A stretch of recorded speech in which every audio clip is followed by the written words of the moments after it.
Hello everyone and welcome to this first video. Before I carry on though, I just want to say a massive thanks to everyone for your support. This is going to be a fun project getting this game made, but I definitely couldn't do it without your help. So yeah, I really appreciate it. It's genuine big thanks.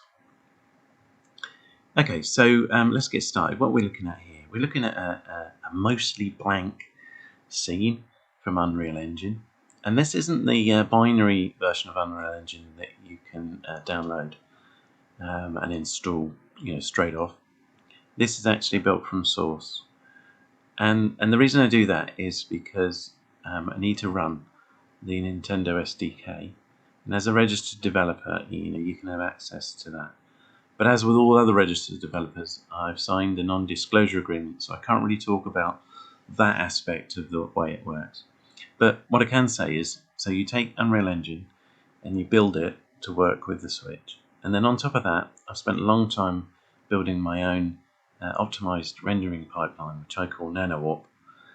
And that uses some techniques that I've learned, but also the fundamental thing behind it is a script that runs, that hooks into the engine.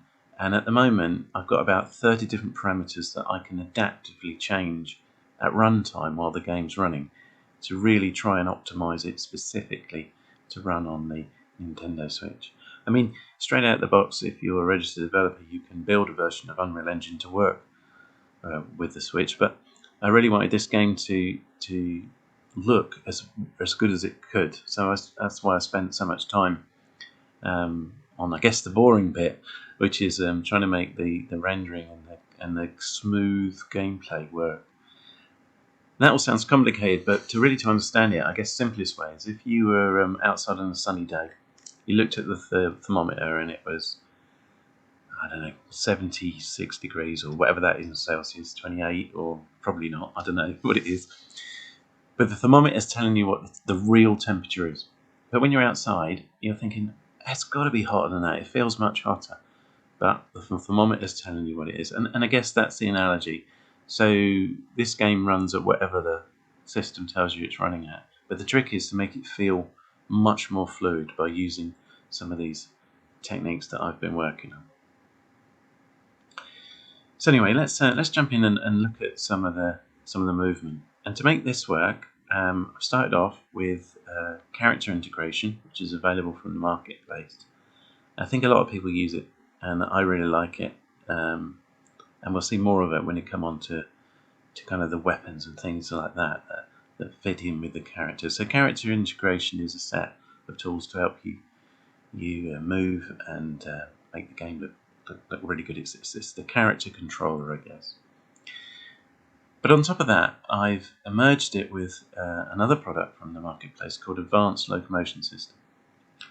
These two things together are really fantastic, and they form the basis of the movement.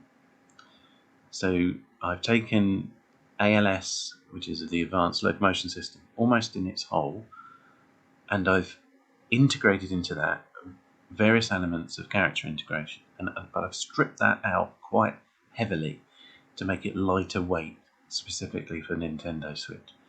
And so the two things joined together, you don't really lose any of the fidelity of the movement. So let's look at that now. So we can still spin around.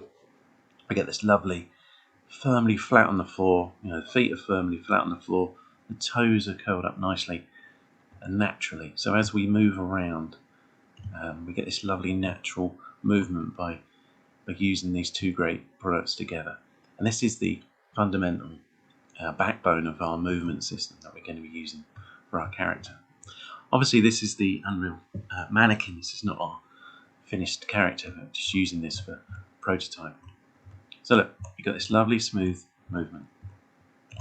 And there's really two ways to use the character. One is this forwards and backwards, which I like myself, but that's perhaps a question for everybody how they like it. I mean, the other way of using it is where the character turns around to look at the camera. So as we're running around, he's facing the camera. I like it the other way around, where he's backing up. I think it looks more natural. When we come on to later on, when we're looking at the controller and what each of the buttons should do, we could, if there's space with the buttons that we have on the Nintendo Switch, we can make this available so that you can swap the view as you play for whatever works best at any given time. But we can look at that another day.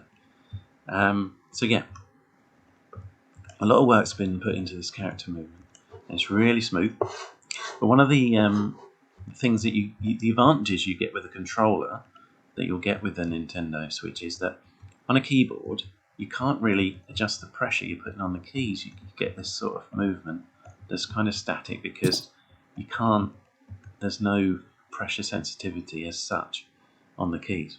Whereas if I jump across to a Nintendo Switch Pro controller, you can see that by using the sticks, we can use the acceleration in those stick axis, and we can get this lovely, really smooth movement. And you may not ever be walking this slowly in the game, but what it means is we can move from almost standstill to moving around really quickly. And if I move back to the edge without falling off, because I've made this ground far too small really, which is quite funny. I should have made it bigger. But anyway, so if we run forwards and then we sprint, the transition between the movements is really, really, really, really nice. And that's because of this wonderful control you get by using the sticks. And the same way round, you don't get this with as much with a mouse and keyboard. Yeah, you can get this lovely, smooth, super smooth control. So there we go. So where we're at, we've got the character controller built. The next thing that I want to do is take this, build it, put it onto the console, and make another video of it working on the Nintendo Switch console itself. And when it's on there, I've got some kind of graphics that I use for debugging, which I can share to show you what I mean by the kind of performance that we're getting out of the console itself. But the trick is, hopefully we can get it as near as possible to this lovely smooth movement, and that's the first thing that we need to achieve. Okay, so that's enough for today, so I'll make that video once I've got that all worked out and built, and I'll pop that up. Okay, thanks again, genuinely appreciate your support. It's fantastic. It's going to be a fun project to get this game launched, and really great to bring everybody along with me. So thanks again. That's enough for today. Thank you very much. See you again another day. Bye bye. Thank you.